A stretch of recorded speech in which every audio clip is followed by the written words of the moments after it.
Di dalam Al-Quran ada satu surah yang wow, singkat banget, tapi kekuatannya itu luar biasa. Nah, kali ini kita akan coba bedah bareng-bareng surah Al-Lahab. Ini tuh sebuah narasi yang padat, penuh dengan gambaran yang sangat kuat tentang takdir dan hukuman. Yuk, langsung kita mulai. Dan semua drama ini, semua kutukan dan hukumannya, itu dirangkum cuma dalam, 5 ayat, cuma 5.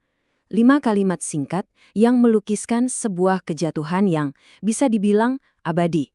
Jadi, inti dari surah ini ini, sebuah kutukan abadi. Bener-bener sebuah kecaman ilahi yang tegas banget, langsung, dan sama sekali nggak ada kompromi. Dan ini ditujukan ke orang tertentu loh, atas apa yang mereka lakukan.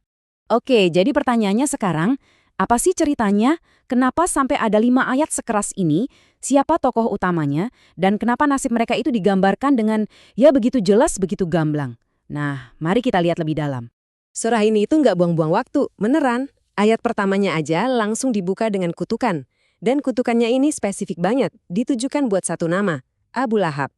Gak ada pembukaan, gak ada basa-basi sama sekali. Nah, ini dia ayatnya dalam bahasa Arab. Coba deh dengarkan bunyinya. Kedengarannya tegas dan final banget kan? Semuanya dimulai dengan kata tabbat. Kata ini artinya, celaka, binasa, atau rugi. Keras banget. Nah, ini dia terjemahannya. Coba perhatikan deh, yang menarik banget di sini adalah gimana kutukannya ditujukan ke kedua tangannya. Tangan kan simbol dari apa yang kita kerjakan, usaha kita, perbuatan kita. Terus ditegaskan lagi ke dia secara utuh. Jadi ini tuh kecaman yang total, nggak ada yang tersisa. Oke, setelah kutukan yang super keras tadi dijatuhkan, ayat selanjutnya langsung membahas sesuatu yang mungkin kita pikir bisa jadi penyelamat di dunia ini. Harta dan semua pencapaiannya.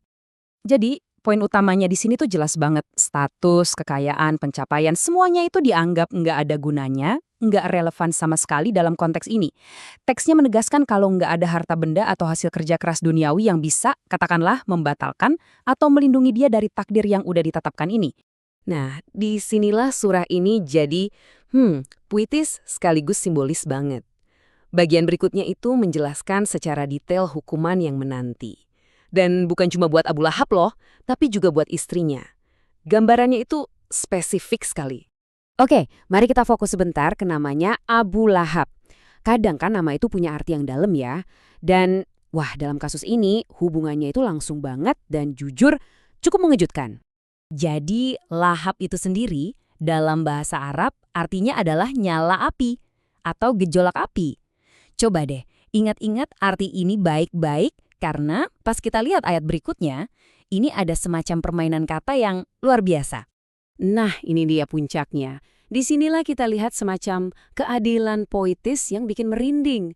Takdirnya itu seolah-olah udah tertulis di dalam namanya sendiri.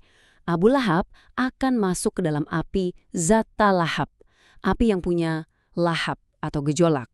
Jadi, namanya sendiri jadi deskripsi dari hukumannya. Luar biasa. Tapi, ceritanya belum selesai di situ. Ternyata dia nggak sendirian. Kutukan ini nggak berhenti di dia aja. Ada satu orang lagi yang ikut terseret dalam narasi hukuman ini. Yep, istrinya. Istrinya juga disebut dan digambarkan dengan julukan yang sangat simbolis. Pembawa kayu bakar.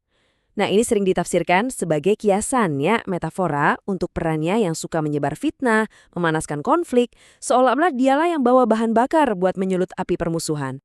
2 ayat terakhir ini melukiskan nasib istrinya dengan sangat-sangat jelas dan rinci. Coba kita urai satu-satu ya. Pertama, figurnya adalah istrinya. Kedua, tindakannya adalah sebagai si pembawa kayu bakar. Ketiga, detailnya jadi lebih spesifik lagi, hukumannya ada di lehernya. Dan keempat, objeknya adalah tali dari sabut yang dipintal kasar.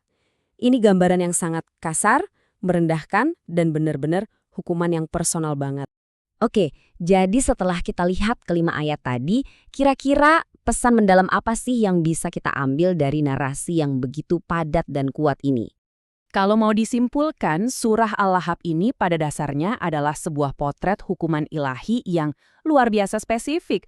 Hukumannya tuh nggak umum atau general, tapi justru sangat personal, penuh simbol, dan nyambung banget sama identitas dan perbuatan orang-orang yang dimaksud. Dan kita tutup pembahasan ini dengan sebuah pertanyaan buat kita renungkan bersama.